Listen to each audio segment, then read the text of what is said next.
വാഹനങ്ങളുടെ വർദ്ധിപ്പിച്ച fitness fees വർധന പിൻവലിക്കുക, ആർടി ഓഫീസിൽ പ്രവേശനം നിഷേധിക്കുന്ന നടപടി പിൻവലിക്കുക എന്നീ ആവശ്യങ്ങൾ ഉന്നയിച്ച് confederation of transport workers CITU കേരളയുടെ നേതൃത്വത്തിൽ പാലക്കാട് ആർടി ഓഫീസിലേക്ക് മാർച്ച് നടത്തി. അഞ്ചുവിളക്ക് പരിസരത്ത് നിന്ന് ആരംഭിച്ച പ്രകടനം കളക്ടറേറ്റിന് മുന്നിൽ സമാപിച്ചു. തുടർന്ന് നടന്ന പ്രതിഷേധ യോഗം കെ ബാബു MLA ഉദ്ഘാടനം ചെയ്തു. കഴിഞ്ഞ 2022 ബഡ്ജറ്റിലാണ് 15 വർഷങ്ങൾ കഴിഞ്ഞ എല്ലാ വാഹനങ്ങളും പൊളിച്ചെടുക്കണം എന്ന് ബഡ്ജറ്റ് പ്രഖ്യാപനത്തിലൂടെ തന്നെ മോട്ടോർ മേഖലയെ ഈ രാജ്യത്തിന്റെ കോർപ്പറേറ്റുകൾക്ക് തീരെഴുതി കൊടുക്കാനുള്ള തീരുമാനത്തിന്റെ ഭാഗമായി അന്ന് എടുത്തു.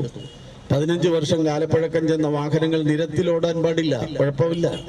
പക്ഷെ ഞങ്ങൾ പണം കൊടുത്ത് വാങ്ങിച്ച വാഹനങ്ങൾ കൊണ്ട് ഒരു നിത്യ വരുമാനമുണ്ടാക്കി കുടുംബം പോറ്റുന്ന ഞങ്ങൾക്ക് ആ വാഹനമൊന്ന് തിരിച്ച് മാറ്റിയെടുക്കണമെങ്കിൽ അതിനുള്ള എന്ത് സഹായമാണ് അവർ തരിക?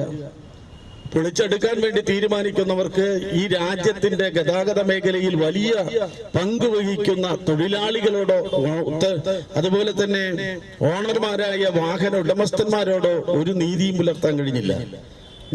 ഞങ്ങൾ അന്നാണത് പരിശോധിച്ച് ലോകത്തെ പല രാജ്യങ്ങളിലും ഇത്തരത്തിൽ പൊളിച്ചെടുക്കൽ നയമുണ്ട്.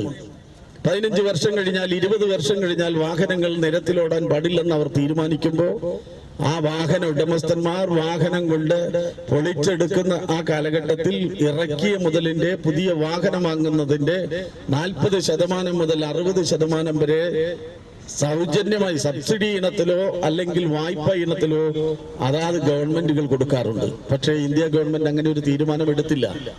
അതിനു പകരം 15 കഴിഞ്ഞാൽ എല്ലാം പൊളിച്ചെടുക്കണം എന്നാണ്. MS കറിയ അധ്യക്ഷത വഹിച്ചു. അബ്ദുൾ സുക്കൂർ, PG മോഹൻകുമാർ, സോണി രാജ്, പ്രേമകുമാരൻ, M പ്രമോദ്, പ്രതീഷ്, മനോഹരൻ തുടങ്ങിയവർ പങ്കെടുത്തു. UTV news Palakkad.